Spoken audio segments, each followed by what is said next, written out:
Christy Swanson, I am so sure. Donald Sutherland, Paul Rubens, with Rutger Hauer and Luke Perry. Buffy, you're not like other girls.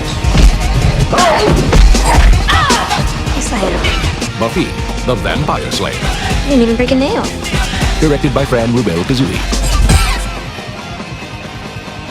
Hello and welcome to, let's call this like a mini and now comics. Right before we start watching Buffy. Joining me right now, we have John Scott. Hi, I have nothing to say. I'm tired. I have nothing to say. But, John Connery, that's it. Yeah. And we have Leonardo making his glorious return. Oh, I And didn't realize. muted. He's muted. But as we're waiting for our other John, as he's I was muted. What an idiot. I forgot I was muted. I was like talking.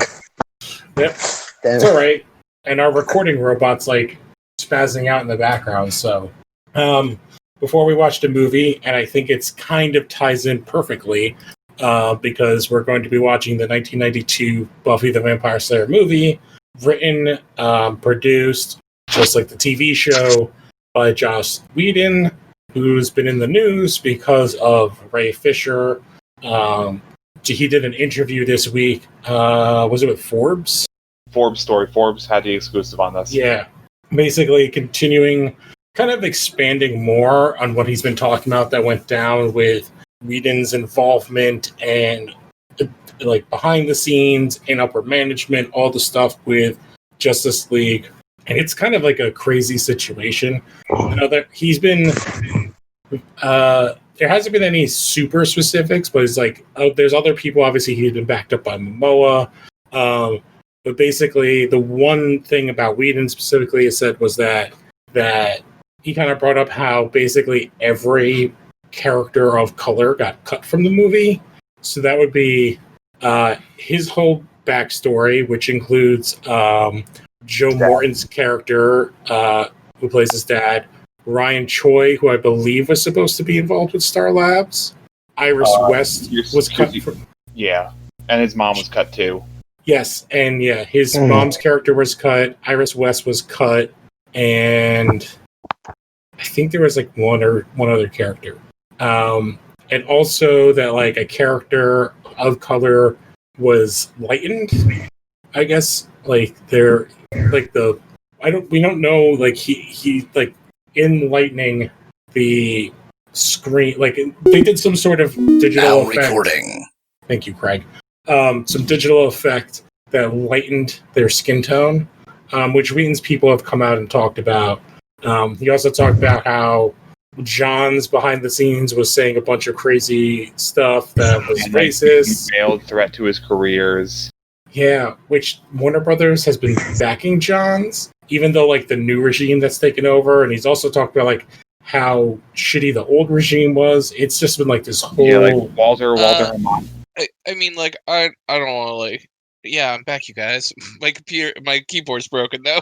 I don't want to paint John's, because I mean I don't think we know like a whole lot about John's as a person, because for a guy who has been kind of like the forefront of DC creative for like so long, we kind of actually, I feel like we don't really know like a whole lot about him, but you know, like I will say that, you know, he is, you know, worked very heavily with like people in the industry who have become shitheads later on in life, and I think that he has written stories where are like a very dubious at times, like racially, like specifically like the end of Blackest Night, like the end of Doomsday Clock, and like I'm not gonna say like Jeff Johns is a racist, but like I would like not necessarily be like someone who had like an experience with said person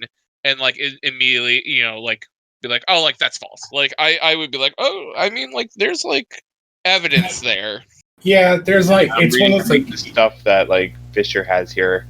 Says Walter Hamada chose to insert himself by they tried throwing Joss Whedon and John Berg under the bus to protect Jeff Johns, and I guess like Toby Emmerich trying to protect it too. He's heading Warner Bros. Right now. So, but like this is also like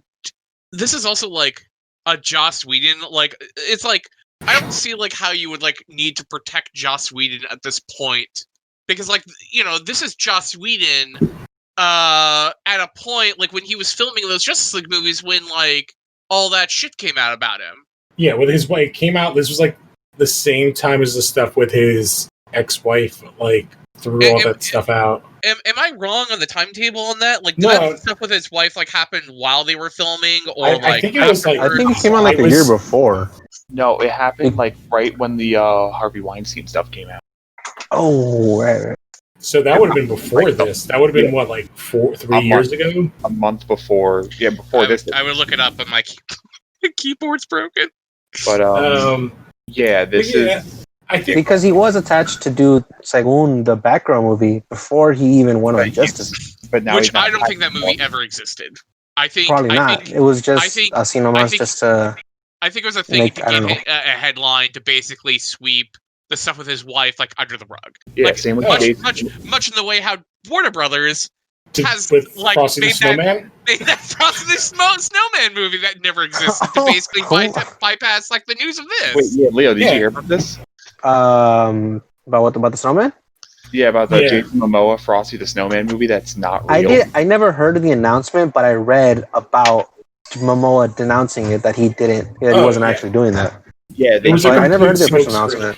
They came out and said Jeff Johns and John Berger are going to produce a Frosty the Snowman movie starring Jason Momoa, and Jason Momoa came out and was like, no, that's false. What the fuck? Yeah, and it was specifically to like when the Ray Fisher first started talking, and Momoa was like, yeah, that's false, this is all bullshit, what was going on set was insane, it needs to be talked about, and basically 100% backed Fisher and everything he said. And it's kind of like Disney, when Disney dropped The Mandalorian, premiere news, whatever, like the same day that John Boyega was talking about his personal problems with Disney and Star Wars, how he kind of feels that the same thing. And I think Ray Fisher here, like, purposely knows, he's literally said, like, I know I'm probably, if I don't work again, that's fine. I just want to make sure that things are set right. Mm-hmm. Yeah, and I mean, like, that's the unfortunate thing about pop culture at this point, like right now, where it's like you have like a lot of just fans who just like they want their new shiny product. They don't really care about like the actors. They don't care about how the sausage is made, no matter how grimy or gross it could be. It's just like they want like their new Star Wars thing, and it's like and these companies kind of just like know how to do the marketing for it. Well, yeah, and a lot of it for some of these properties, like I do think what Justice League and Star Wars have is like they have like a built-in, for the most part, like numbers they're gonna get because of the IP. Mm-hmm. So like they do market them obviously, but like they already know like it's not about the actors per se. Although in Fisher's case, he's literally the smallest name in the entire movie. Joe Morton was a bigger name in Justice League than him. He basically did nothing before Justice League. This was his first big movie. Yeah. Like, he did a play where he was Muhammad Ali, but other than that, this was like the first. I think that Zack Snyder said that he had just seen him on I guess not on. He saw him on a play, and I guess he looked up in his past plays, and then from there he's like, "Oh, it would be really great to have him bring." I guess what he was doing for the character of Cyborg, which we never got to see because Cyborg's in the movie for. Well, we're gonna see it. At this point, I would much rather, instead of seeing the Snyder cut of Justice League, I would much rather just see like a outside the box expose about the making of Justice League, like. Oh, like the death of Superman Lives, but of this movie. Yeah, I'd watch that. I would watch the shit out of that. Which weren't they? I don't remember if they ever did put out. Weren't they supposed to do one for the other Justice League, the Miller one? Yeah, but that never came about. I think that didn't get the funding it needed. I think it's also because the guy died. Yeah, I think he wanted to do like make it like a mini series. I think he said like 6 episodes for like different movies. Like the Miller one's supposed to be one, and there was a couple others. I think that weren't superhero based, but that were like I think the Aliens 3, the original Aliens 3. Yeah. I think it was something that he wanted to do like a 6 mini documentary episode on those. If you want to see that script, which kind of happened exactly with Buffy too, and I read the comic, they released last year a Dark Horse. I listened to you the listened to it? audiobook. It was Yeah, pretty the good. I comic was like, damn. really cool. It's really interesting. I didn't. Well, hang on. I just realized right here. Apparently, they're still working on the documentary. Like it's still happening. Like they just resumed production in March. Oh. Yeah, I think one of the main guys, because he was the guy who did The Death of Superman Lives, died. I can't remember his name right now. John Schnepp. Yeah, it wasn't him doing it. It was a guy by the name of Ryan Unicombe. It wasn't Schnepp working on it. That was kind of the. I was like, that was kind of the biggest kind of genre-y news of the week. The Mandalorian dropped this week. We're not going to talk about it. I haven't seen it yet. Why not? You haven't seen it? That's just fucking golden, my guy. Oh my fucking god. Yeah, I haven't even finished Mandalorian season 1. I haven't seen it yet. What the fuck is wrong with you, my guy? I'll be like completely honest. It's like I'm a guy who actually like really liked The Last Jedi a lot, and even me liking The Last Jedi, like the discourse of Star Wars was just like so much. Out. Yeah. And then watching The Rise of Skywalker, I was just like, I'm kind of just fucking done with this franchise for a while. Like, and I heard people, coward, you coward, all right? And I heard, through thick and thin, we go through Star Wars. And I heard, Sorry. And I heard people like really like The Mandalorian, and I've watched like I think like maybe about 4 episodes, and we were watching in the office, and then the quarantine happened. Oh wow, the best setting. And I liked, you know, what I saw of it so far. Like, it you know, it's basically just kind of like Lone Wolf and Cub as like a Star Wars thing, which is like a neat idea. That's exactly what it is. And I like the characters, but you know, it's like it's just a lot of like I think it's like funny when I hear people like talk about the Mandalorian as like Mandalorian season 2 dropped and everyone's just like, this is the greatest Star Wars thing that has ever been made, and I'm just like, oh my god, can we just like not but all hyperboles? It's like all of Star Wars is the greatest Star Wars ever made. I don't know if people like everything is. It's all great. I mean, you know, there are some very bad Star Wars. What are you talking about? Yeah, the prequels. False. I renege these. I renege these accusations. The Ewoks cartoon's bad. The holiday special's bad. The holiday special's pretty bad. Droids animated's bad. Yep. I actually really kind of want to like. It's funny. I actually want to watch the animated Star Wars stuff that like post Clone Wars. Clone Wars, like a lot more. Rebels? I kind of want to watch. Rebels is good. Rebels I hear is good. Like I've seen like bits and pieces of like the 2D and the 3D Clone Wars, and I really like that. I just like I honestly just like need to sit down and just like kind of like watch it. I still have not finished the last season of Clone Wars that came out. I only watched that first part, but the Bad Batch is such a cool concept, and I think they're doing a spin-off, right? They are. Yeah, it's getting a series. Like, I don't know how that new Rogue Squadron game is, but it's been a very long time since we've had a good It's a 10 out of 10. Game. It's a 10 out of 10, all right? Let me explain something to you. 10 out of 10. Jedi Fallen Order fucking rocks, and no one can tell me it's otherwise. another 10 out of 10 game. I don't believe that, but I'm glad I like Fallen Order. But speaking of Star Wars games, apparently, like I think earlier today, EA put out an ad that said looking for an advertisement for, I guess, like a video game worker. I don't know what you call it. Programmer, engineer. Like the game tester? I don't know what it was. Developer, programmer, yeah.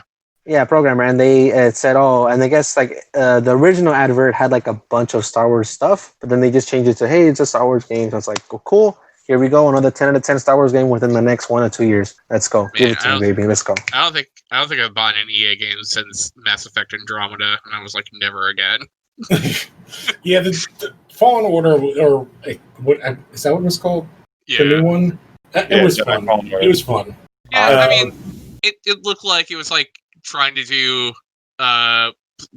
like a Dark Souls thing as a Star Wars game, which I guess is like not a bad idea. But listen, that game introduced me to Mongolian rock bands, and I will be forever grateful. It's really frustrating. The game, it was cool. It is. It's once you learn how to do it, it's fun, but it is frustrating. Well, I'm a dummy, so I never figured it out. So man, going back to Buffy, like, who here has like experience with Buffy as a franchise? Me. So I was telling Lou I have seen episodes of the show. I never sat down and watched it start to finish. And I've never seen the movie, so not that much of a connection. Like personally for me, I've like tried watching. Like I've seen the movie before. I think I remember thinking it was like not bad, but like I had friends who were just like super Buffy fan. Like they were like big Joss Whedon fans. It was And a thing. Like it was a phenomenon. And they would try and get me to like watch episodes of Buffy, and I've like maybe seen about 5 or 6 different episodes of Buffy, and I'm just like, I'm not into it. I've tried Firefly, don't like it. I've tried Firefly. I've tried Firefly about like 3 different times on 3 separate occasions, and I'm just like, I can't get into it. The only Joss Whedon show I've kind of like really liked is Doctor Horrible. And the only like Buffy comic I've ever read was the one where her and Angel like fuck while flying, and then they go through a mountain. Mm-hmm. Yeah. So I'll say I've watched most of Buffy. I don't know if I ever finished it, and I watched some of Angel. I did read the comic that is based on the original script, like we did with some of the other stuff. It was only 3 issues, and there's only like 2 big changes, and I will mention them when we get to those parts of the movie. But yeah, like it was kind of just like everything that we see from like that, like not teen drama, but like that early 20s drama that like owns the CW now is all because of Buffy. Like Buffy is the like what made Charmed and Smallville, the whole Arrowverse, thanks, Supernatural, because Vampire Diaries. That launched on WB, that then became CW later, right? Yes. And it ran for, I'm going to look up the TV show before we start. 7 seasons I have right here. It ran for like 8 to 10. No, it ran for 7 seasons because the comic was basically like they did like a comic by Joss Whedon that was essentially season 8, and that was the one where Buffy and Angel fuck through a mountain. Yes, it's the same thing they did with Wait. When I thought you meant like they happened to be fucking while they were going through a mountain. No, they fly and smash into a mountain. They're flying naked while having sex, because that's actually, you know what, you're naked while you're having sex. But yeah, they're having sex and they're flying through the air like they're Superman, and then they are fucking, and then they go through a mountain and the mountain explodes. Yeah. Now all I can picture is John Henry versus the Machine, but instead of like trying to race, they're just fucking. He's fucking the Machine through the mountain. And during this entire time, there's commentary from all of the characters from the show, like about her evolving powers. Which the one thing, and then we'll get into it as we watch the movie here in a second. Like, I think the reason why people love Buffy is because the lore that's created, that Whedon made, is so fun, and separating who he is as a human from like what he made, like. He did make a female-led, basically superhero movie and TV show. And I think that's also what kind of made Buffy so big. So, unrelated, but the WB did have the show for the first 5 seasons, but it didn't go into CW. The CW was 2005, and... Well, yeah, it was WB, which was like the precursor. Yeah, no, it went from WB to UPN. Which is UPN, which then became... the most failing network around. Yeah, because the company that owned SmackDown was on UPN for a while. Yeah, UPN merged kind of with WB and became CW. I also put the panel in the group chat. Also, did you know if you go to the group chat now and ask if you want to see a date for not safe for work page? Yes, I did that. I just did that when we were like dicking around with Craig, like messing like with the channel. I was like, I can make it an NSW page. God. Which, with this panel, Smallville legit did kind of the exact same thing in season 7, where Clark and Lana have sex and it causes seismic activity. You would think that would like break her pelvis. No, the reason it's caused seismic activity is because just like Buffy, she gets superpowers too for like this one thing. I forgot UPN had Everybody Hates Chris first. I thought CW. So it's like literally like that scene from Justice League Unlimited where Superman talks to Darkseid about how he's excited how he could like actually use his full strength against someone like Darkseid. Yes. Yeah. Yeah. This whole world is paper, but now I can fucking rip your asshole a new one with my dick. All right. So if you guys want to join my stream, and we'll get the movie started right here in a second. Can I ask quickly, when did Buffy originally start? The TV show or the movie? The TV show. 97. 92. So it's the year, like literally this movie comes out, it does so well that they greenlight a TV show. Because the Buffy did movie, not. Buffy the Vampire Slayer TV show did not start in 90, dude. Yeah, March 10th, 1997. I don't know where you're getting 97. that. I'm sorry, I'm looking at the wrong one. Okay. The movie came Movie out is probably 92. Yeah. Oh, And 'cause I basically, was gonna say the show is older than me then, but it's I guess it's 2 years younger than me. it's close. Yeah, but the movie did do well. Because like Buffy comes out basically like a year, the year of or the year before. I Know What You Did Last Summer, which was like the big Sarah Michelle Gellar movie. Yes, basically this movie happens at like right as they're kind of Luke Perry is like peak because it's 90210 is on at this time. All right, Because I was born in '95, and like, not to do the age thing, but like I have older siblings and cousins, and I guess adults who I do remember slightly like talking about it or like just being like, "Oh, Buffy," and that's how I remember it, just like it being around me because of older people. All right, And then later seeing the VHS. All right, you guys are all in the stream. Yep, I had it around me because I was so big into TV guides when I was a kid, and I just remember seeing ads and TV guides for it all the time. Yeah. All right, so John Scott, do you want to give us a countdown? Yeah, sure. All right, y'all. He's not gonna mess it up. He's not gonna mess it up. He's not gonna try and ruin it for Lou. Leo, would you like to do the countdown? Starting from what number? 3. 3, 2, 1. 100. See, he's trying to ruin me. I guess 3, 2, 1, 0. All right, so we're watching on Stars. We just had the Stars logo come up. It's rated PG-13. Out of curiosity, does this break our streak of movies that feature the music of Danny Elfman? Yeah, probably. Hang on, let's see. Oh, 20th Century, owned by Disney now. Yep. They own this movie. It's not on Disney Plus yet, though. Boo. So Sand Dollar is actually Dolly Parton's production company. So yeah, Siler, this score was done by Carter Bierwell. The guy does all the Coen Brothers scores. Oh, it's Christy Swanson. You know what this whole entire opening with his voiceover reminds me of is Bill 2016. I was gonna say 2016 Doom, talking about the Slayer. Oh, Heavy metal intensifies in the background. it's Donald Sutherland. So yeah, we have Christy Swanson as our Buffy. I need to look up what she's done at the time. Is this like? Does this come out? Well, she was dating Before Alan Thicke at the Clueless? time. I'm pretty sure this came out before Clueless. Oh, I just watched Christy Swanson and Mr. Boogedy for Halloween. Let's see, this was a summer movie. Paul Rubens. What Yes. the Clueless is 95. Yeah. Remember when we also think that like cheerleaders were like the best thing ever? Rutger Hauer. I mean, Yeah, I'm Rutger pretty Hauer's sure the there's bad guy. some This has a football teams out crazy there that still cast. think that. So before this movie, Christy Swanson did Mr. Boogedy. Mannequin 2, Mannequin on the Move, and Ooh, Hot swank. Shots, the awesome Charlie Sheen parody movie. David Arquette. And, Cool.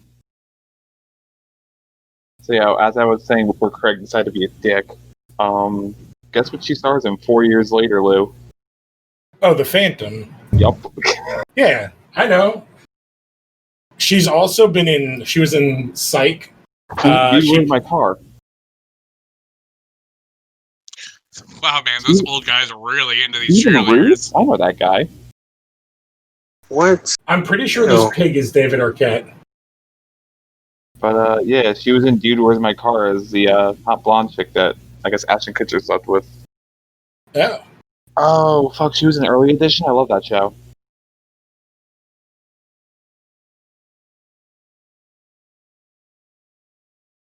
What the? Wow, what a loser. wow! What a weird thing to have in this movie.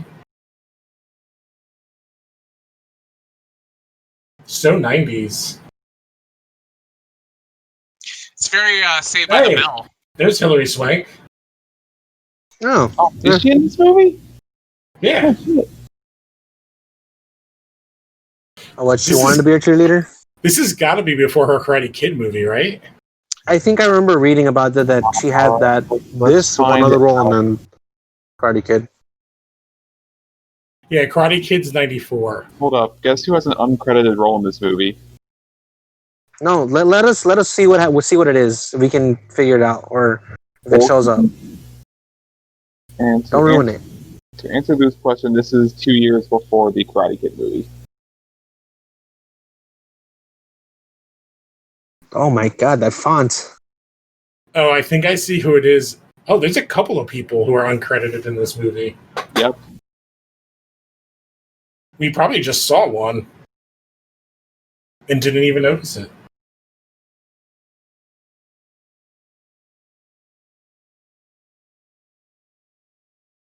Wow. Ha ha ha ha ha. Okay, so this stuff is literally in the comic book, like those lines. So that's all Wheaton. What's the sitch? What's Oh, a man. sitch? The 90s lingo. Impossible. Call me, beat me if you want to reach me.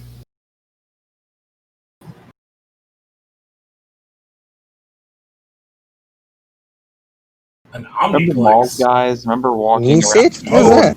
not They don't being- even have Adobe.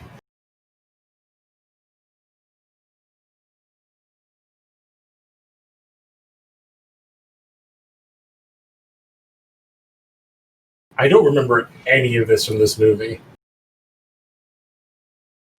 Oh, Leo's gone. Sounds toasty. He's back. Oh, Donald Sutherland. Sutherland. He looks like Donald Sutherland. He looks like a crazy man. It's President Snow from the Hunger Games just coming to kill Yeah. Buffy. I love how like his shots are so horror movie. So the production notes, Donald Sutherland is the reason why Josh Whedon like fucking flipped out on this movie and left filming. Who did? Joss, Oh, because Wait, what happened? Sutherland kept improving his lines, and it was making Whedon flip the fuck out. And Really? he walked off because he was like, he wrote the movie, and he was also on set, help like, by the way, there's I know. David Arquette. yeah. Oh, he's a major character in this.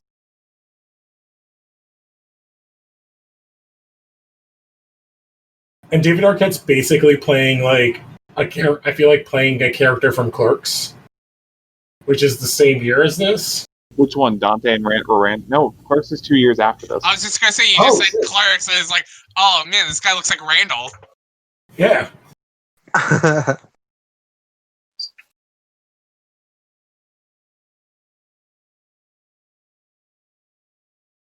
Man, but Luke Perry's like a monster at this time. I'm pretty sure they basically shot this movie around his schedule. And filming 90210. Also, rest in peace of Perry. Fucking died rest in peace so to Luke young. Perry. That was You this year. you No, that was could, last year. Yeah, man, you could still see his son wrestle on AEW Wrestling Weekly. Wait, his son is a wrestler? His son is Jungle Boy on AEW. Does he wrestle David Arquette? So not to like peel behind the veil, there's a wrestler on AEW's roster named Serpentico that people heavily think is David Arquette. Because David Arquette like came back to wrestling about 2 years ago. He's doing like this big thing where he like still wants to try and like quote unquote like redeem himself because he is like a big wrestling fan. Yeah, And he all the made money a wrestling movie that we might eventually do on this podcast. Yeah, well, and it's like all the money he made from that I'd movie, watch it. he donated to the families of Brian Pillman and Owen Hart. And he did not believe that he should be WCW champion. He thought it was a bad idea, but like WCW basically forced him to kind of do it. Oh, look, it's Paul Rubens. Oh my man. god! Oh my god! All right, listen, I'm just going to say right now, Pee Wee Herman can get it.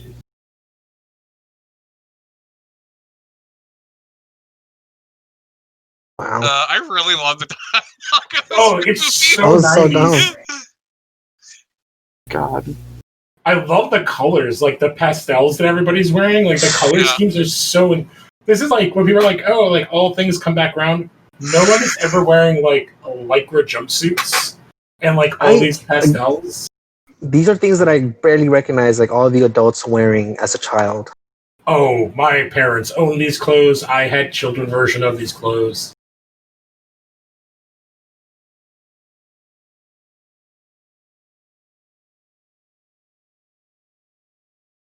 Look at those Doritos bags. I know. I noticed that too. That it's like white. I feel like this is like a horror version of Adventures in Babysitting. Movie I also barely remember. Oh, it's so good, and Vincent D'Onofrio is in it. Again, there's a running bit now in this show Wow, where what a I was weird just cutaway. so sheltered as a child. Oh, then a flashback, and now she's in a red wig. Oh, this is supposed to be a flashback? Yeah, can't you tell by the way the camera changed colors? No, I And we're in thought. sepia tone. This is the part of the Snyder cut. Oh shit! Goddamn. Sarah Michelle Gellar with roundhouse kick on her way out. Yeah, and there's Paul Rubens.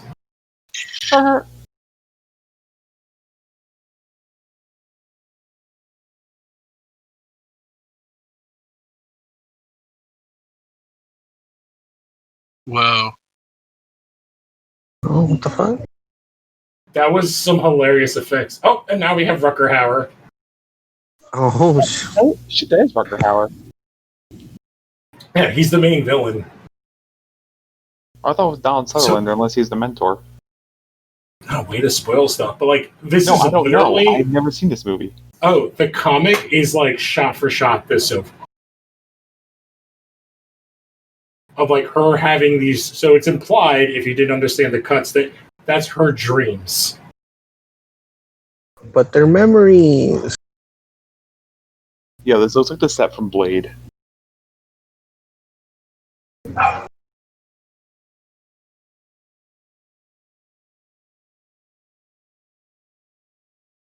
Actually, there's a team up I want to see. Blade meets Buffy. Really? I'd watch it. Wow. That's good. No, I was talking about the scene. This is goofy. Just like, kiss my hand. It's very 1992. Well, this another thing that so like, which you do get in the show that's different from the movie that Whedon hated. This is a comedy. This is a comedy horror, and Whedon did not want it to be a comedy. That was what Fox wanted this to be more of a comedy thing, which it is. Which I think makes it work better, as much as the Buffy show works. Which is like funny because like, aren't there like episodes of Buffy where they fight like puppets and shit? Yes, because they ran out of ideas after 4 or 5 seasons.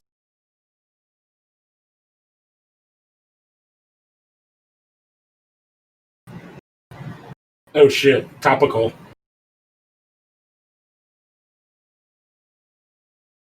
Academy Award winner Hilary Swank.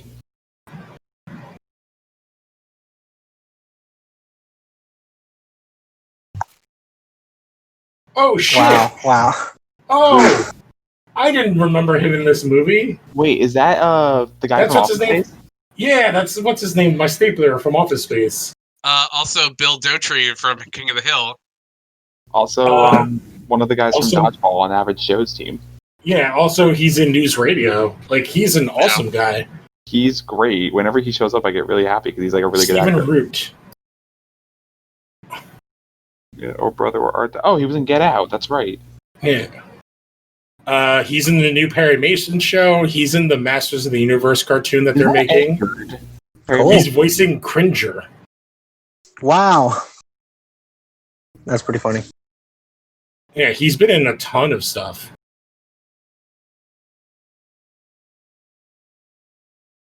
Wow, Hilary Swank looks like April O'Neil right now. With the yellow leather. Okay, real talk. She would make a great April O'Neil. She would. She's too good for it. Is this him? Is this? Oh no, it's not. No, that's Arquette and Perry. Oh, is that Luke Perry? Oh, do you know who this woman is? The waitress. Who? One of like the 17 uncredited cameos. Who? Only people alive in the 90s would know. That's Ricky Lake. Nope. I don't know who that is. I know who Ricky Lake is. She had a TV show. She was in, what was the big movie? She was in Hairspray, the original one. The original movie.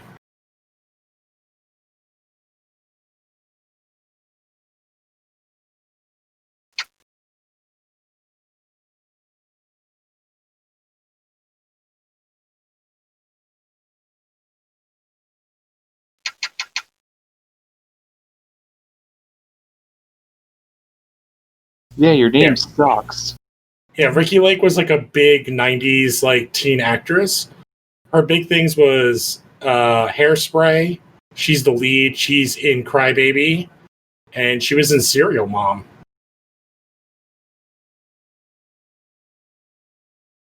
And she had a Jerry Springer-esque show in the 90s. Like in the late 90s.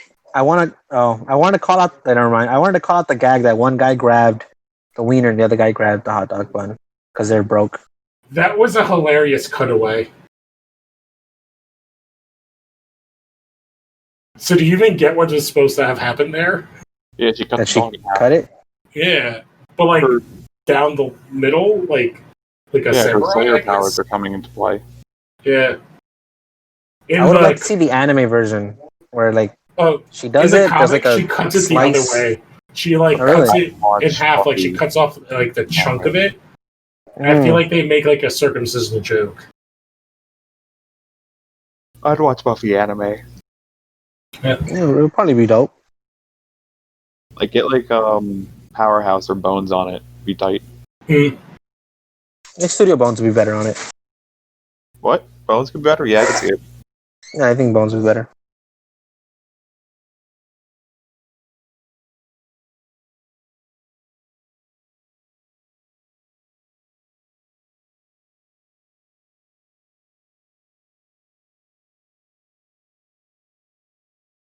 I'm gonna Ralph. I know.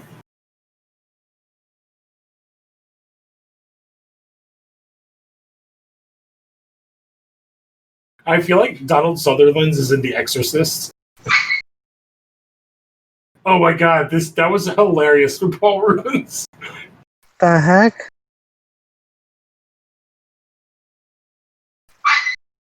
Oh, it's too late to save him, but I can save this. Yeah. Oh man, those pants are so baggy.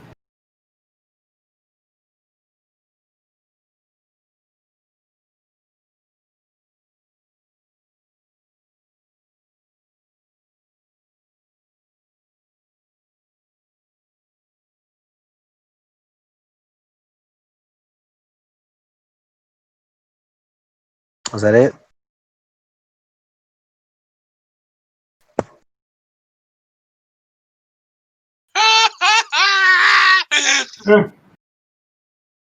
God. I feel like this girl in green is somebody. She looks very familiar.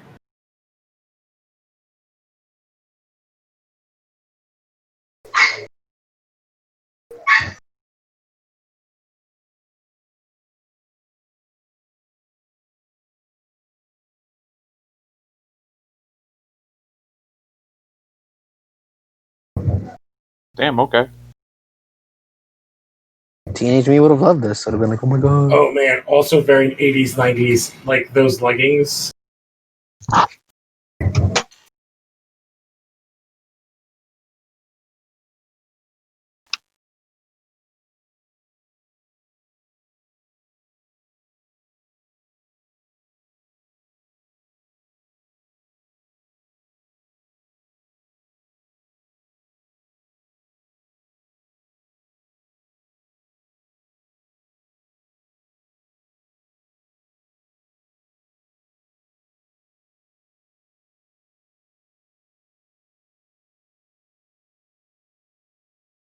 Mister, get out.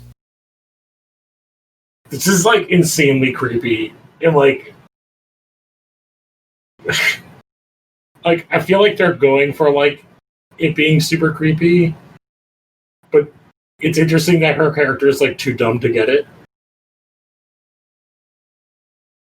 Oh, Let's say, does stranger danger exist by this point?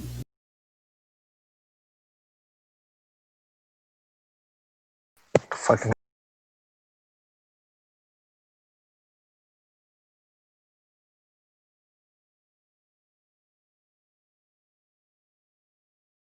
I would also question how he knows my name. Yeah.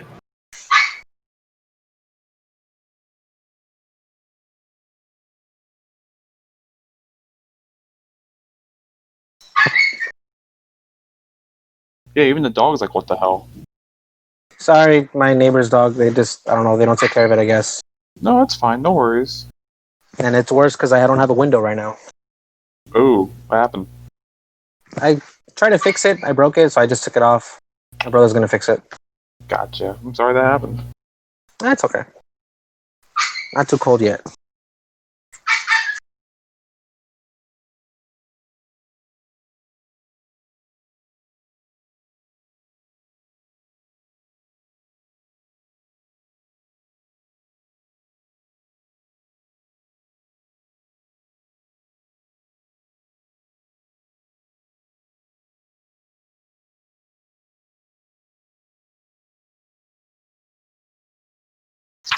I'm not Buffy, you are.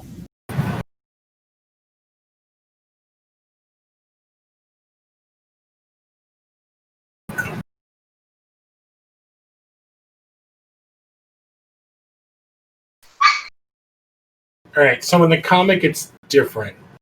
It's the ones he said, but it wasn't a slave. It's a prostitute, and he does not use that word.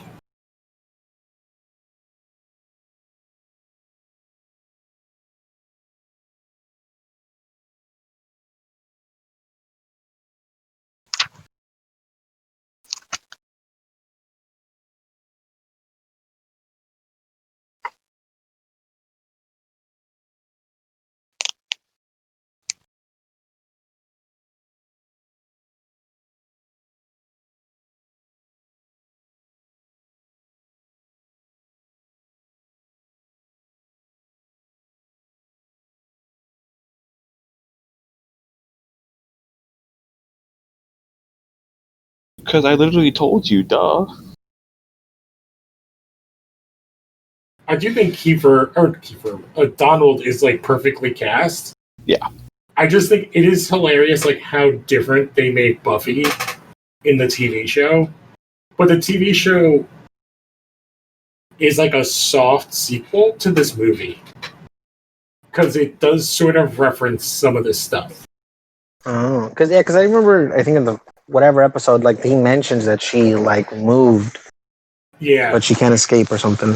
yeah, and they talk about how she used to be a cheerleader and stuff. Oh, she's not. No, in the TV show, she's not. She's already a Slayer in the TV show. Like it starts and she's already Slayer. That's pretty cool. Is it the But guy that's that was killed? Yes. That was 3 days ago. Fuck. Not David Arquette, the other one, Luke the Perry? basketball player guy. Oh, okay. And they didn't care because he was kind of like their pseudo friend. Yeah, but this is the '90s and they're high school kids. I guess, bro. Again, like Sila brought up before, like this is kind of Clueless, but with vampires. He's definitely is- clueless with vampires. She is so much that character, and it's funny that this is like 3 years before that movie. But I can see why they change her for the TV show because, like, being this Valley girl is not like a very interesting character.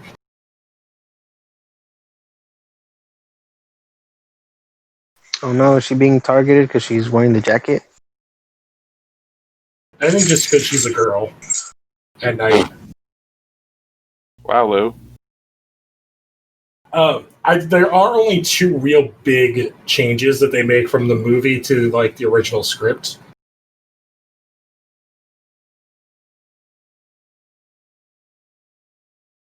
Oh my god, these effects are awesome. The wire effects, though. They're Wow. Excuse me. He didn't do anything. She's a vampire slayer, not a Oh, what the zombie fuck? slayer. They need to get someone else. Yeah, really, this is kind of false advertising. they take a long time to change in this. Oh, did he bite him?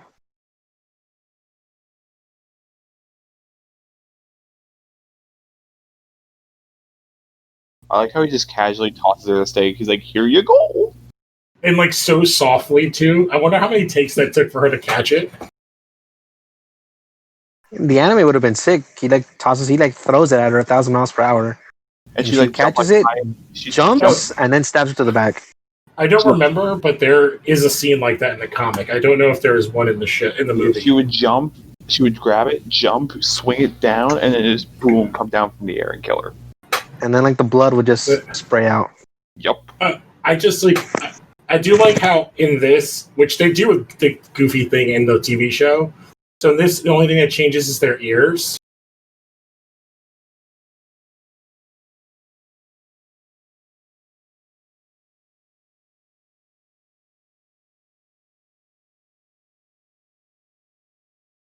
Because in the TV show, like their whole faces change and get weird.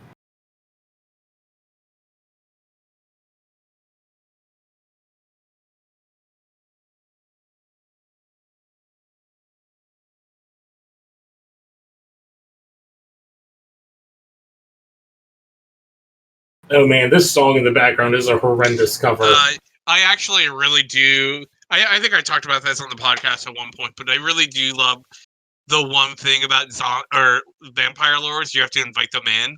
Oh yeah, and it's definitely. I like that it's still a thing in this movie. I think it's a really interesting part of it. Honey, Because everyone would believe her. Yeah. honey, who's that man in the car? Yeah, I do love how you have like this insanely amazing actor in this like garbage ass movie. He just acts like a weird gravitas to it. I think that also just goes back to earlier where Joss Whedon is like flipping his lid and being all mad and storming off set and like talking to Donald Sutherland about the exact lines that he needs to say for a film, and it's like, look, man, like I'm Donald Sutherland. I was in Invasion of the Body Snatchers 30 years ago, or 20, whatever it was like 70 something. Yeah. It's just like, I imagine Donald Sutherland knows the kind of film that he's in. And I think it's like very obvious that Joss Whedon didn't know the kind of film that he was making. Donald Sutherland has done some dumb movies in his lifetime. I feel like this is like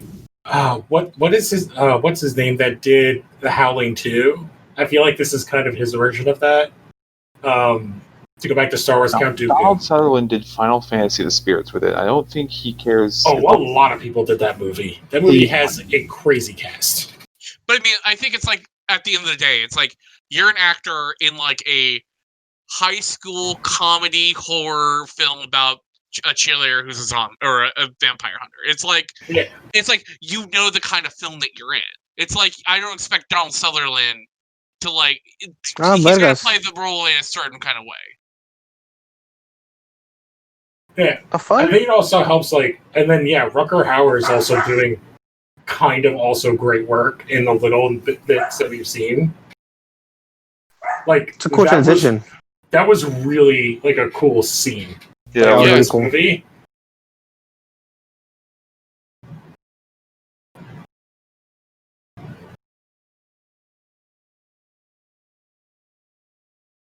I also think Paul Rubens knows what movie he's in. Was this before or after he was jacking it in an adult theater? Around the time. Yeah. And that's also the other thing. It's like, if you're hiring Paul Rubens, it's like, what does Paul Rubens know for at this point? It's like being the father of Oswald Cobblepot and Pee Wee Herman. It's like, you know exactly the kind of film you want. No, he would have filmed this right after, like, same time as Batman Returns. They're the same year. Yeah, they're the same year. Yeah. So Pee-wee finished 2 years early. It finished in 90. because of his jacking in the theater. Oh, yep, So, this yeah. was 91. But it's like you know exactly the kind of film that you want Paul Rubens to be in. Like the only time like I feel like Paul Rubens like kind of changes like the kind of film he's in is when he's in Blow. Yeah, but I also think they get him in Blow because he's Paul Rubens. Okay, they're not vampires, they're zombies.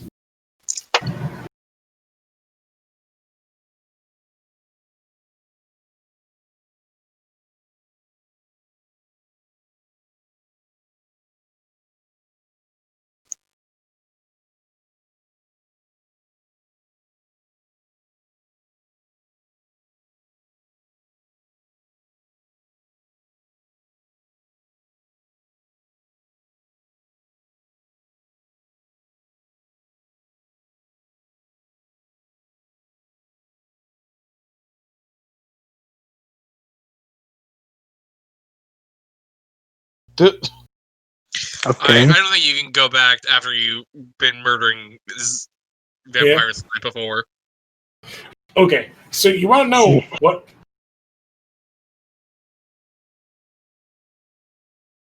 There you go, Leo. Man, that was dope. That was dope.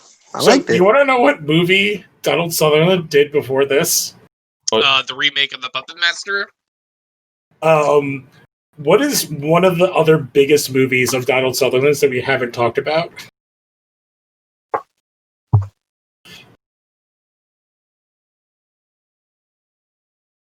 I'll give you a hint. It's about one of the most famous murders in world history.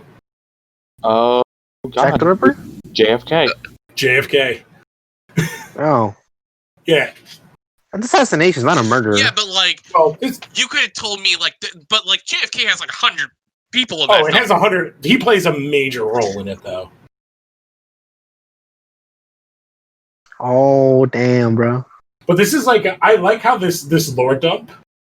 Also, he has a handkerchief in his foot. That's great. I love how he's always wearing the gloves, though. But this is like fun lore dump where it's just like, oh, this is a terrible training montage. So far, her form is all horrendous. Form is horrendous. Sarah Michelle Gellar is like, how dare you? Well, Man, she's very Steven Seagal of her. Look, man, she's not gonna box them to death. This is all conditioning right now. That's pretty funny. But like, I like the lore. It's like, oh, when your powers awaken, you just automatically are good at this. Like, and you just get better and better. I mean, she's already athletic. She's like a cheerleader. She knows like acrobatics and shit. You know, it's like now it's just like, hey, like using these skills you already have as like now as a fighter. I'm more good. Like, I know what kind of quality this movie is, but like, I still like that it's just being played for comedy. Mm-hmm. Also, he's perfect as like the principal. I've been trying to look out to see one of the basketball players is a gigantic name, way before they're famous. Also connected to something we were talking about before.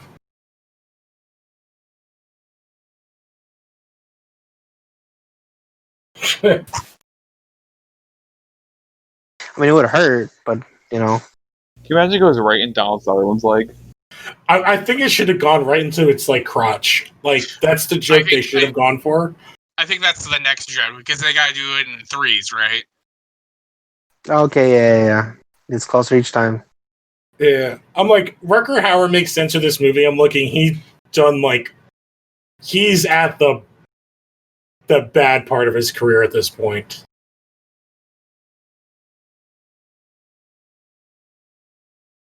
It's cool. Okay, so is the old man basically like the Giles of the movie? Yes. That's literally what he is. Yeah, he's the Watcher. At 2? Although I do love Rutger Hauer's outfit. Not Rutger Hauer. Donald Sutherland. Well, what?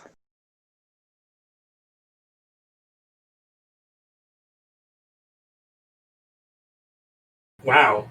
The button-down vest, but with a short sleeve work shirt, is so 90s. It's very much a look.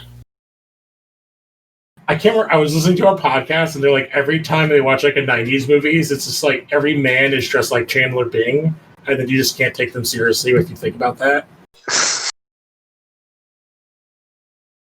Because it's like the billowy shirts and pants.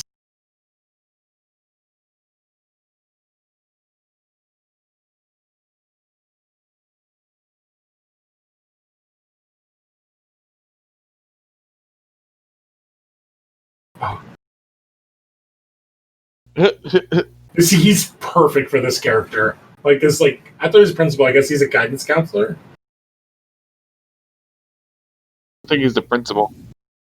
Is she gonna fucking stab the fly? Oh damn! Wow, it's better than Bullseye in the Daredevil movie. Yeah.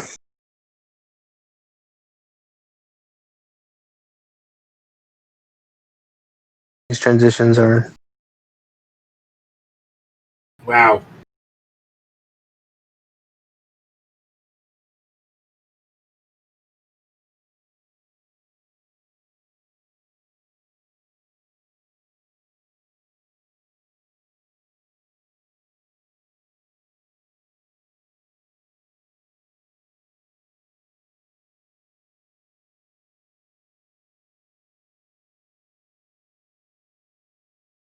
Where are you going, Beverly Hills?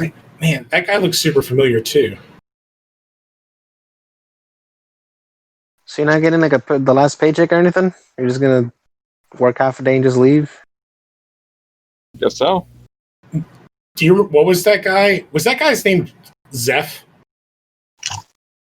That he was just talking to? So.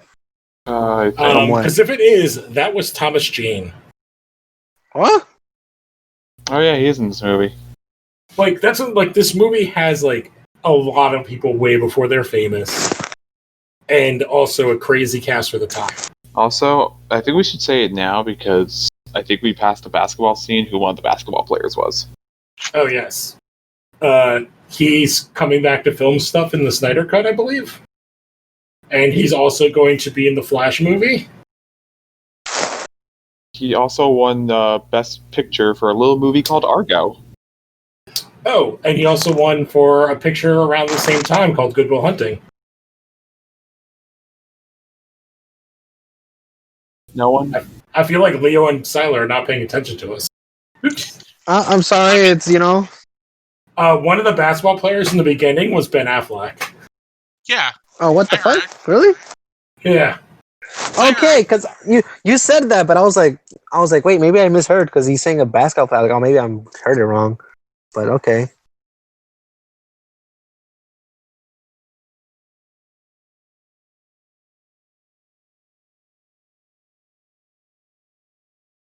But I remember that scene. Is the name Buffy short for something?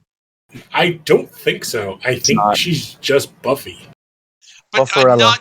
not her. I mean just the name Buffy in general. Short for Buffarella.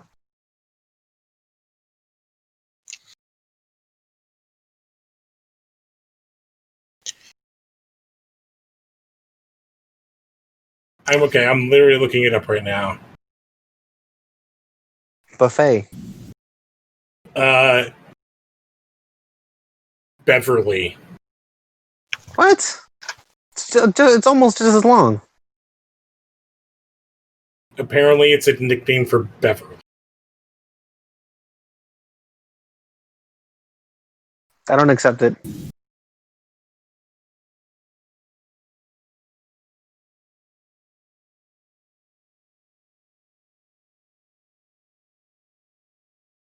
Or it's a nickname for Elizabeth?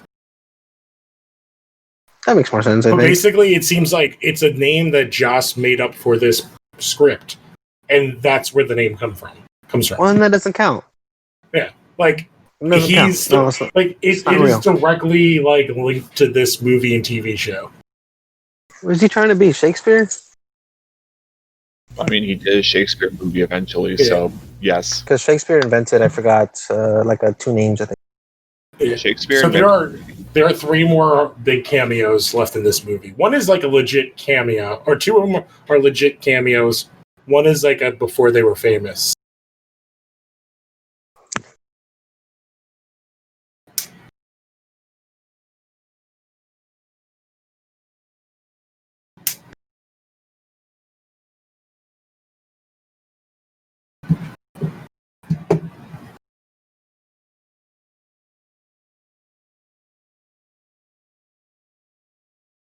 Did he put it on the wrong foot? So that's something different in the lore. So in this, the Watchers are immortals, I guess, in some sort of way.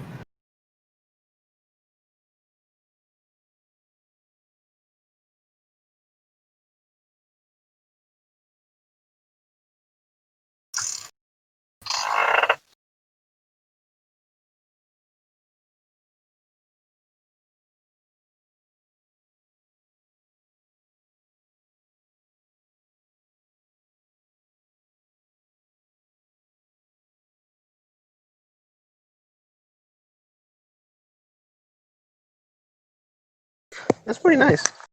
Pretty nice. That's all Josh stuff, so because that's all in the comic. This part has changed.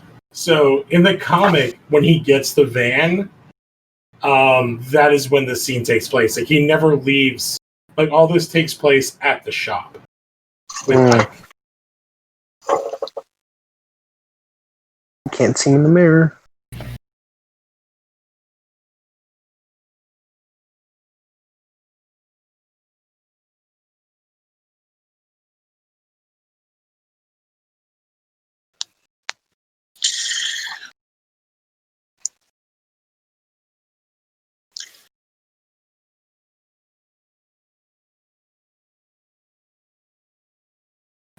It's like funny that Paul Rubens is in this movie, but he's not like he doesn't have dialogue. He's not like kind of a named character. He's just like a minion. Yeah, he's the number 2. He does have a name, but they haven't said it yet. He's Amelin. But I mean, he's like it's like you get a character or you get a character actor like Paul Rubens, but you don't really like let him be a character. I think if I remember correctly, he does a lot more later on, but he's supposed to be the what's Dracula's underling? I keep wanting to think Renfro, but that's not correct. Isn't that Renfro? I guess that shows how much I know about Dracula, because I didn't know that Dracula had number 2. Well, it's the human guy he takes over, right? Yeah. He's supposed to be kind of like that, where he's too weak to do stuff, so he gets like this other character to do stuff for him. A familiar, like basically. a human to take care of him during the night. Yeah. During the day. So is it Renfield? It's Renfield. So instead of having that, it's just another it's a weaker vampire. Oh, I remember. Okay, this is probably the amount what I watched because I remember the scene. Oh Jesus! Oh, I guess just that guitar could have been saved. It was just wearing a seatbelt. it's gonna be used as a stake probably because it broke or something. Give me a break. Give me a piece of that Kit Kat bar. Kill him I alive. think Kill him alive. Ruben's lines are good. He doesn't have a lot to do, but like.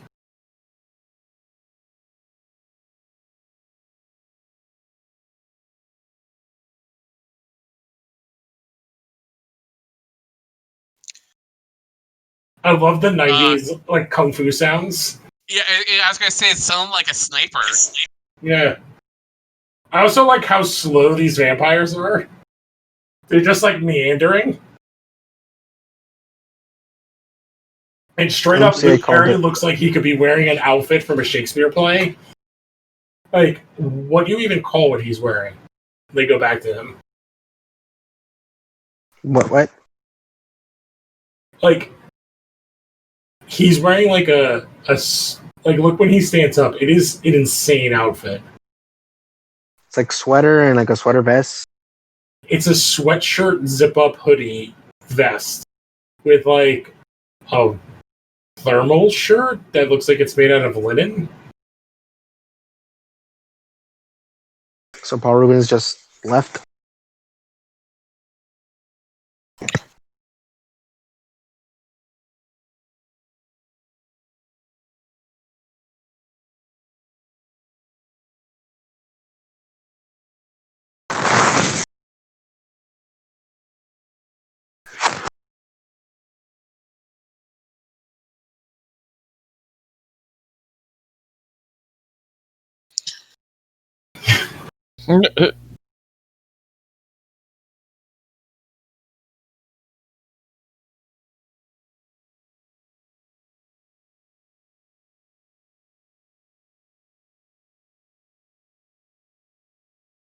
You know what this is also kind of reminding me of? I know it's like a bunch of years later, but it's like the same kind of vibe as we go Idle Hand, Yeah. right? But like, Yep. although the rules are like kind of reversed. Well, and like, you know, Buffy is like a early '90s interpretation of like a horror comedy, and Idle Hands is very much a late Late 90s. Where even This like is definitely this is less sexual than a lot of those other ones. Although she's constantly in tank tops, and I feel like they. it's like actually really funny you bring up Idle Hands because Dead Meat, which was like a YouTube channel I like, just did like a whole thing about Idle Hands. Well, it is kind of connected because Seth Green, his big break is Buffy, the TV show. Yeah. Yeah, he's one of the team. His big break is it. Is what? He's one of the kids in it. Yeah, as a little kid, but I mean, like his like grown up phase. Like he'd done a bunch of like garbage movies. Well, he's also in Stand By Me. Seth Green is in Stand By Me. No, yeah, he's one of like the kids, right? No, that's Corey Feldman. It's Corey Feldman. It's River Phoenix, Jerry O'Connell, and then the kid that did nothing. And then Will Wheaton, isn't Will Wheaton in it too? Oh yeah, Will Wheaton's the kid. Oh wait, Seth Green's in this movie. Yeah, that's one of the other 3 cameos coming up. Oh shit, I'm sorry about that. That's okay, Yeah. whatever. But it's like kind of a before he was famous thing. Like he's a bit character, but yeah, I feel like his big thing is when he lands Buffy the TV show because he's like 5th banana in that TV show. Because 97 is also him in Austin Powers, and then the next year he's in Can't Hardly Wait, and then 99 is Idle Hands. And Austin Powers too. And then he's in Rat Race, America's Sweethearts, Josie and the Pussycats. What am I like thinking of him when I was a kid? I saw him in something. He's in this, and then he's in like a really bad roller skating movie. Oh, Arcade. No, it's Airborne in '93. It's the next year. He's in yeah, 90. But then he did Rat Race and Scooby-Doo 2 without a paddle. Did they just? I'm sorry, I wasn't looking. Did they just kill a cat? They're about to. He's about to eat that shit. Oh, gross. No. Yeah, but basically between like Buffy is kind of his big thing because during Buffy is when he does Austin Powers. Yeah, yep. Because I thought he was in Stand By Me, or he was in like a Nick show, but I guess it's like I'm thinking of it, which is.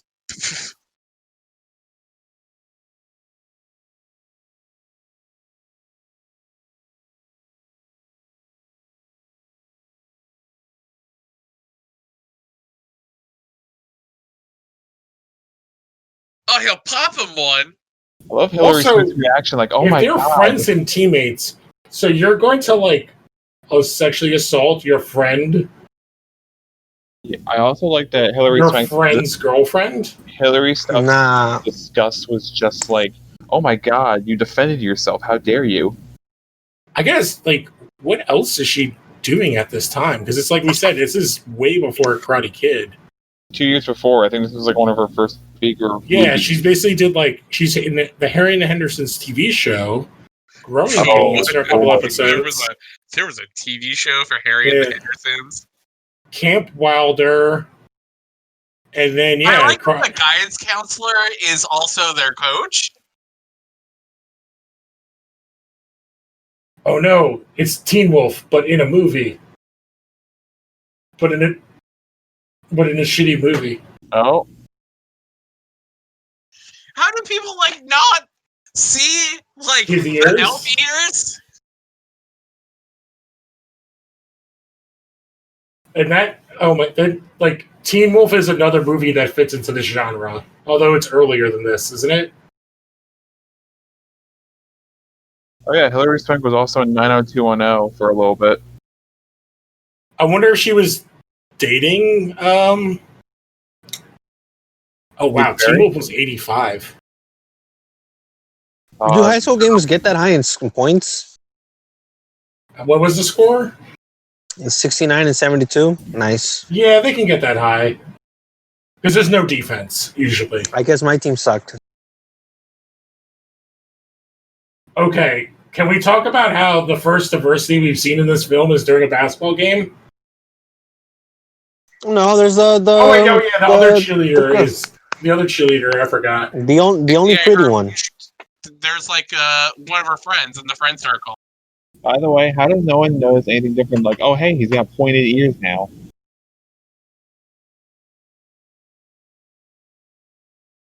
No, there's Affleck. Oh, what's that?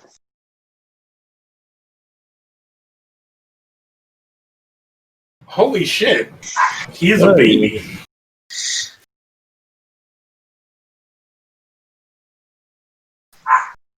Here's what I want to know: how does no one notice? Like, hey, how does number 13 doesn't now have like different like teeth and ears? Oh no! How dare they?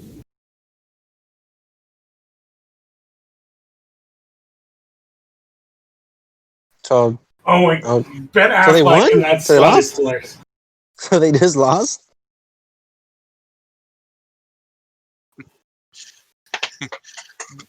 The Hogs lost because a player killed another player, so they have to forfeit the game.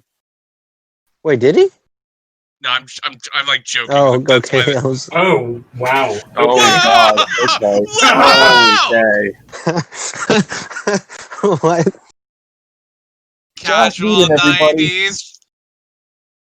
Which is like not what would happen. They would be just making fun of the guy that he got his motorcycle taken away by a girl, like a high school girl. Like, I think that's also just like honestly, it's kind of surprising we haven't run into it more. And I think it's like kind of the films we've seen so far, but like revisiting like a lot of 90s comedies, and there's just like, Oh, it's really bad. When we did that cartoon stuff for that other for the cartoon show, it was like constant. oh, like when like Clark's the Animated series. Yeah, which is like, oh, they basically replaced all the dirty jokes with gay jokes. They made them do.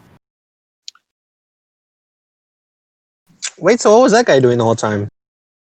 Which guy? Luke Perry? Pike. Yeah, Pike. He just I think he was getting a motorcycle to leave town. This is legitimately like a fun set piece that you could only do in California.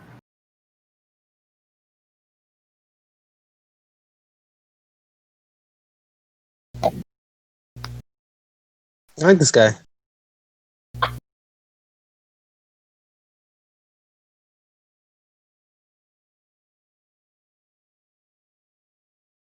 Oh, what the fuck?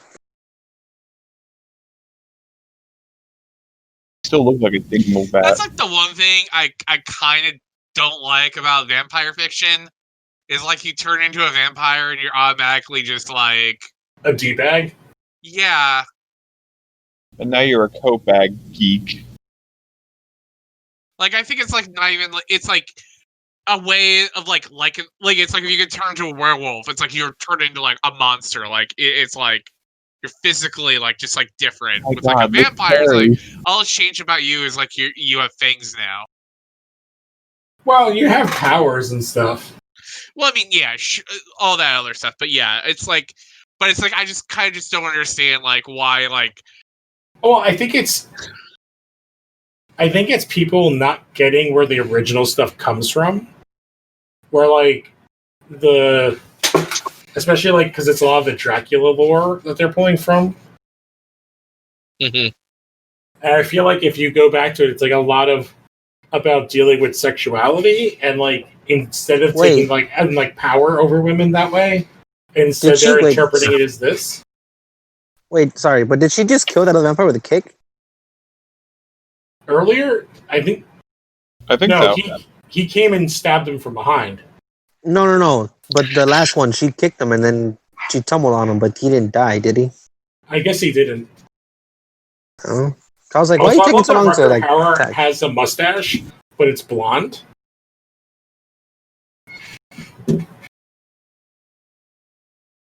So if you guys don't know, they're fighting in like the rose parade floats. The floats for the rose parade. I've never seen anybody use that as a set piece, and it is actually a really good idea because it's so crazy looking. I live in LA, so I've been to the rose parade in person, and like early, and yeah, you can go to the area where like all the floats are just parked there. Yeah, but I mean like the way that everything is wacky. Like the stuff that's built is crazy looking. Yeah, it's a little more really creepy to like as a set piece, which it is. Like I think it's an effective set.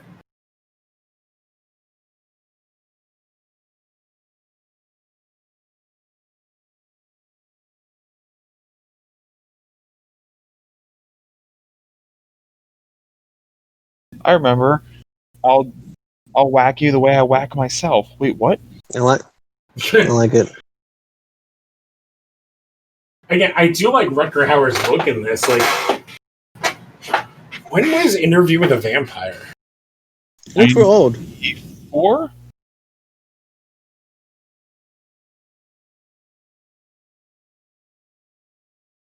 Oh, boo. Damn.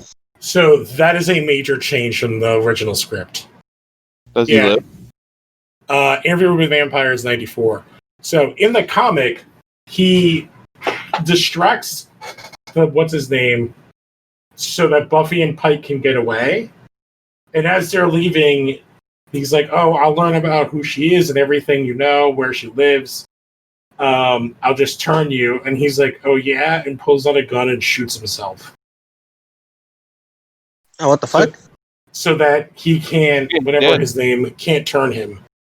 So that Lothos can't turn him. It's actually like, and they hear the gunshot as they're driving away. She gets on the motorcycle with Pike, which makes way more sense than why they just leave them here at this moment.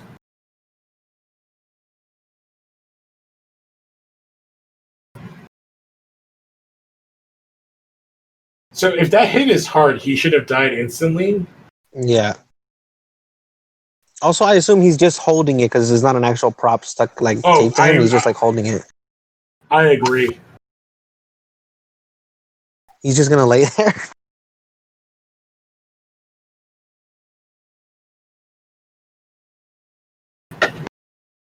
The day the music died.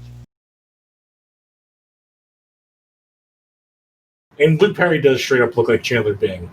Like, I can't stop seeing it.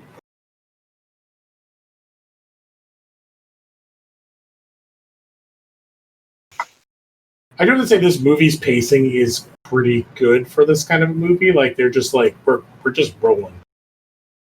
Because we're about to enter the third act. Yeah, this definitely felt like the end of the second act.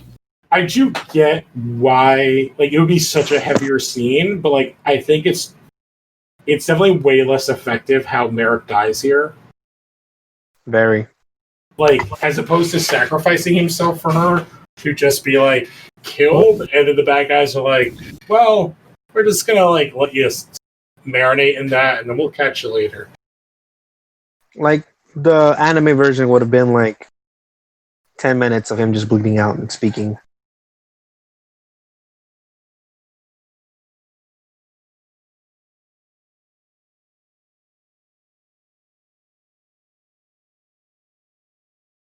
Oh.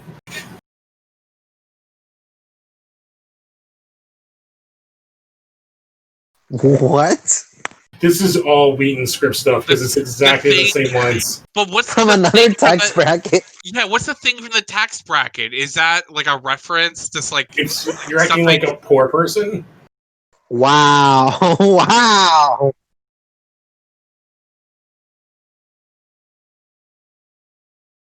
But like this, like that shot is basically it's like, oh hey, like these are like the three people from Clueless, like the three main characters. Yeah, and she was what the hell is her character in Clueless? Claire.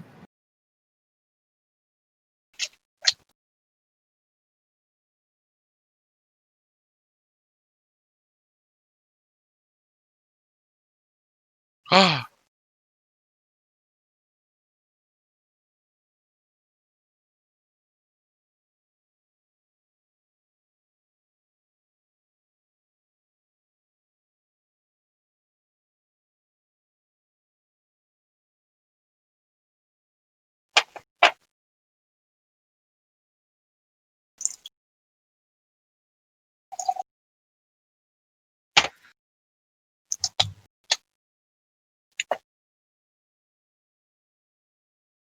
This also very much reminds me of Fresh Prince. I was gonna say Saved by the Bell. Yeah, kind of the same thing. Yeah, same era. I feel like they weren't as like Saved by the Bell was like a lot more tame with their kids. Yeah, this reminds me of like more like Get Saved by out the of Bell. my facial! Whoa, What the fuck? man! That was Also, a sick burn. she made another poor person joke, and I was like, damn, bro. Fucking Hillary Swank, man. She hates divorce. You know what this also reminds me of? I know it's like way, way later. Is like Bring It On. That's Oh. like when is that? I was gonna say Mean Girls, but there's That's our mascot. It's in the Howard the Duck font and color. Oh man! Holy wait! Bring It On was in 2000. Yep. Holy I was at 99, shit! but yeah, 2000. But I feel like it's the very California. By the way, fellas, if you to our conversation earlier about visiting 90s era or 2000s era comedies, it's like, man, there's a lot of Bring It On that has not aged well. Oh, Ooh, I don't doubt it. Just me. I never saw it, so it's not a terrible movie. It's not, don't get it twisted. I think it's still like a good movie, but like there is like a liberal use of the hard F word. Oh. And like sexual assault jokes, because the one guy constantly makes jokes is like, oh, sometimes I slip a finger in when she jumps down. Yeah.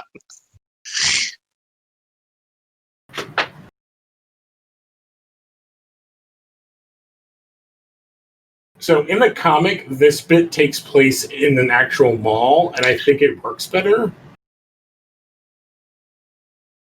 Do you still have a bike in the mall? No. Man, could you imagine being a teenager in 1993 and having the money for a van and a motorcycle? Oh, I know. I think that motorcycle was the one she stole. Oh, he's not dead yet? No. I like that he has like a metal tooth now. get it. He's not there. I love that Rutger Hauer is this like foppish vampire. Like, I guess he never, since he's immortal, he's like stuck to like the Victorian era. He's like, that's like he liked the most. Yeah, that's like the one idea I really like from What We Do in the Shadows is that you're basically like a vampire who keeps the fashion sense of the era that you became a vampire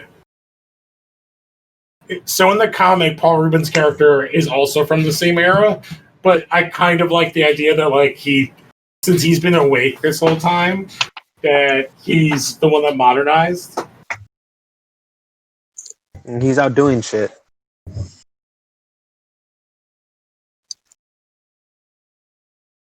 Oh man, this music is horrendous. Yeah, it's not the kind of music that I would like have chosen for like this kind of scene. Oh, we haven't really talked much about like the production stuff. So this movie was made for $7 million. Yep, I am not surprised. And it made 16.6. Would that have been a success on this day? I mean, I it's would like say, double like, and a it couple, doubled right? it over doubled its budget. Yeah, I guess it was successful enough that they allowed him to do a TV show later, but not enough to like have them do a Apparently, movie. that TV show was Whedon's original version, is what I'm hearing. Oh, there he is, Seth Green. That was him, right? Yeah, I think so. So the DJ Lookout is another big cameo. They're making fun of these outfits, and yet Hillary Swank looks like she stepped out of like the colonial 1800s. I love that she's like wearing like. Okay, I really love like the design of like really cute dress, but then also like boots. Yeah.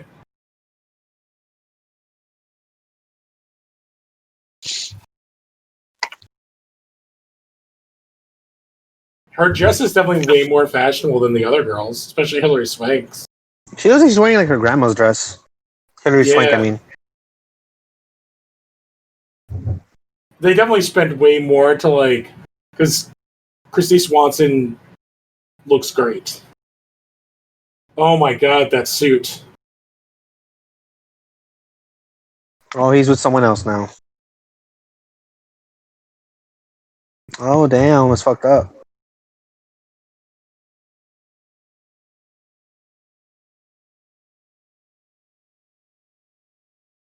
You don't want to hug the world.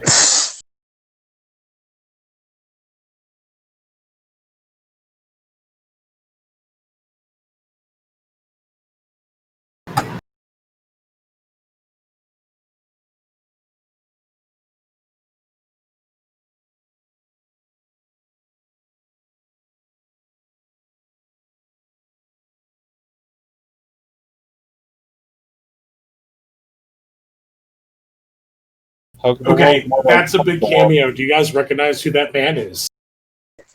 No. You Wow. probably, if you put sunglasses and a top hat on him, would you Slash. recognize him? Yeah, that's Slash. Oh my god, really? Yeah, it looks like Slash. Yeah, that's What who it the is. From Guns N' Roses. Yes. No, from the Ninja Turtles.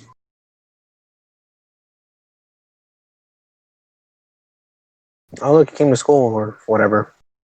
So in the comic, they basically explain more that he goes to their high school. He's just like a deadbeat. Hmm. So he's not crashing the dance.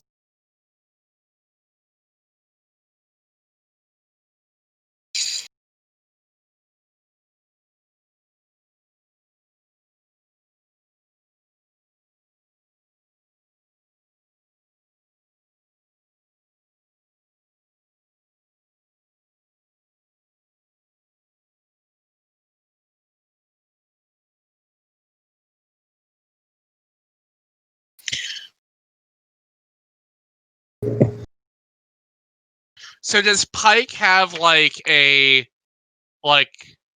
character that he's supposed to represent in like the TV show, or is he like? No, he's not in the TV show at all. Or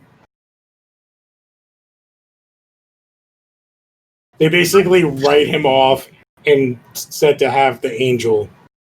Yeah, I feel like he's kind of more Angel than anything, being the bad boy. Okay, so I Angel's the finally vampire, found. right? Who knows? Maybe Yeah. Christy Swanson and Luke Perry fucked through a mountain. Yeah, Angel's the vampire with a soul. Okay. So this summer, so this came out July 31st. Number one movie came out the same weekend was Death Becomes Her, which is a fantastic movie. Yep. Never heard of it. Isn't that Zemeckis did it, right? It's like a Joe Dante kind of film. It's with let me pull up the IMDb. Bruce It Willis. is an It's awesome with Bruce movie. Willis. And Bruce Willis, Goldie Hawn, Meryl Streep. Meryl Streep. Those are the big I'm not names. ringing a bell. and it's like a weird horror comedy. Yeah, it's another horror comedy. It's Robert Zemeckis. It's much Like- sexier.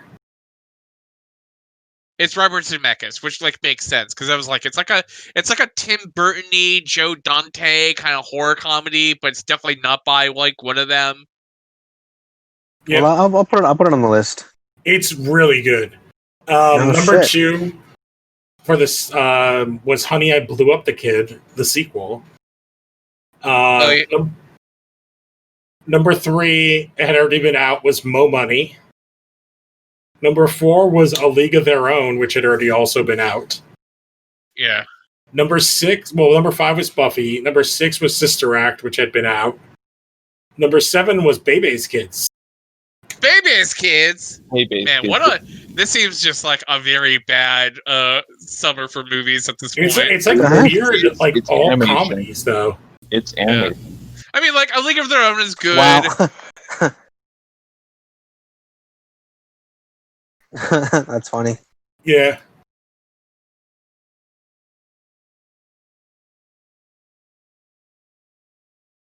Are those your friends or no? Okay.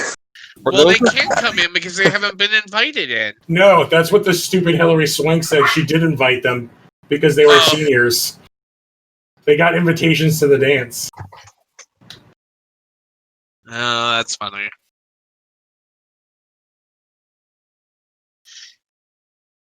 Yeah, man, I like this more than the TV show.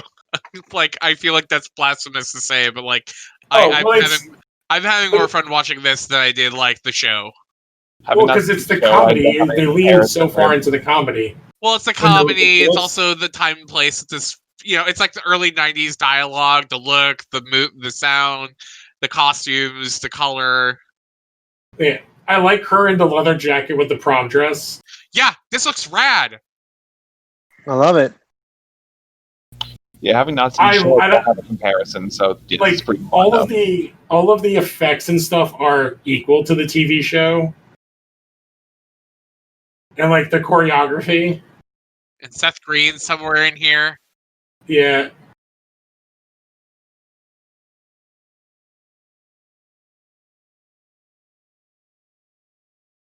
Like that straight to camera bit. Yeah. Okay, so that's changed. In the comic, when she runs by a car, it's her ex-boyfriend hooking up with the other girl. Oh, In the Yeah, car. that was them. Oh, and she's saying, "Make me a woman, make me a woman." Oh, Yeah. that wasn't there. yeah. Yeah, Eh. no, that's what the line is in the comic. And she's like, "Don't worry about me. Enjoy becoming a woman."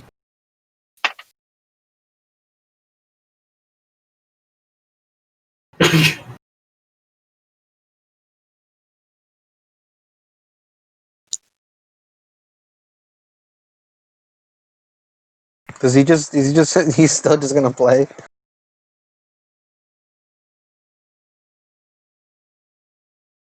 I like that some of these vampires like don't want to go kill people; they just want to like have fun. I want him to play the disc with his teeth. To play the record with Oh, his teeth. well, the last cameo is somebody that replaces the DJ. Listen, they're here for a long time. They want to have a good time. Okay. All right, Luke Perry. They still haven't eaten her yet. Nope. Oh, they took the black girl instead of Hillary Swank.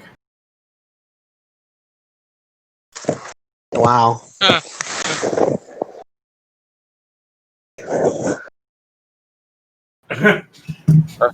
That's I so actually think that's a stupid. funny line. That, It that's is. It's just so dumb. doing the cowardly lion crap.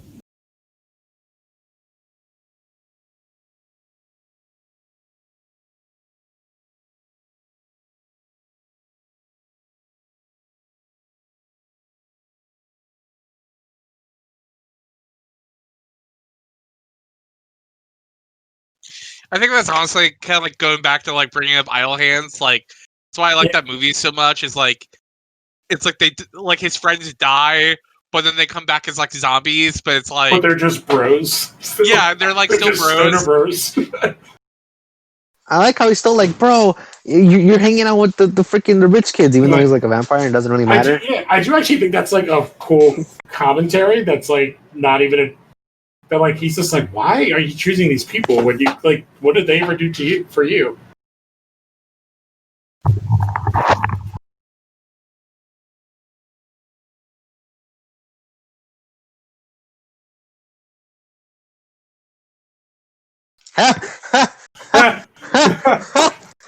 I like it.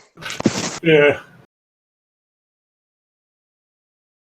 And I love Rutger Hauer just doing this. And he has a tempo machine, whatever it's called, the Yeah.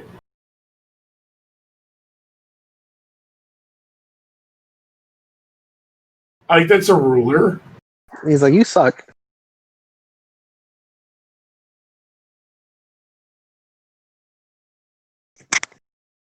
Oh, what the- I remember this bit. What?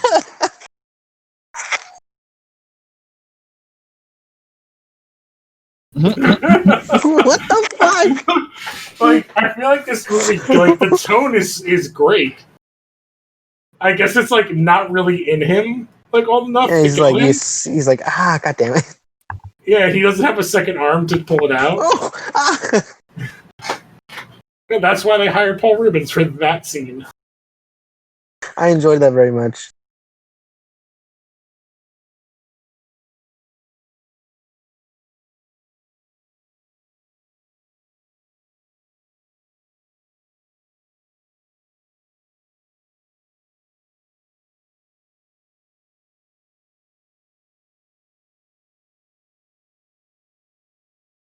Oh, holy water?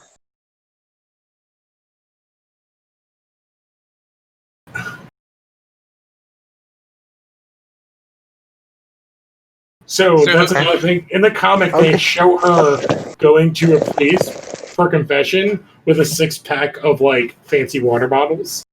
So who is the DJ? Because you said the DJ was someone. Yeah, it's not that guy, so it's got to be somebody else coming up.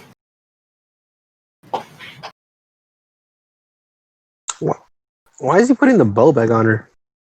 So we can, I think he's into autoerotic. Well, I guess that wouldn't be auto; it would just be.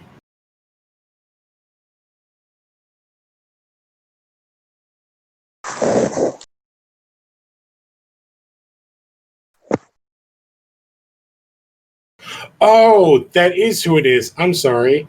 So the DJ is David Arquette's sibling, older sibling, who is now Alexis Arquette. Oh, Yes. I misread it. I thought it said Patricia before. Don't forget, Buffy. You are my number one. Yeah. guy.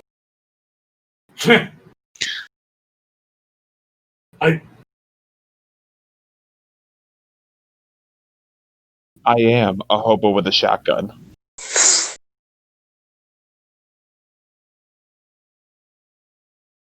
I love his like bleached out.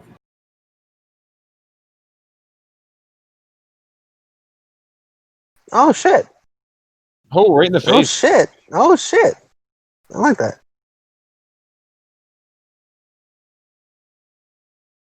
Oh, that's Fucking guy.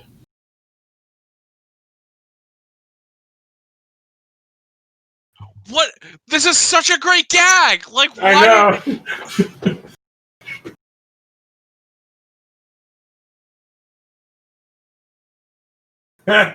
that's- I think she might be dead. I don't know, it's fine. Should have died earlier.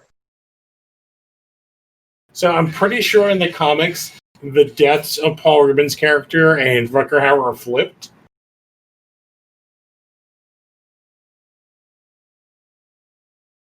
Oh wow, it's going full Highlander.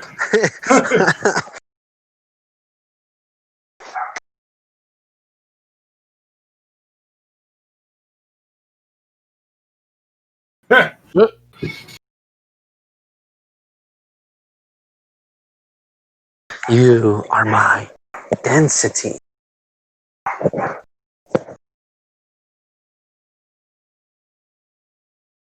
Oh no, there's music. Shut it off. Yeah, but is it diegetic?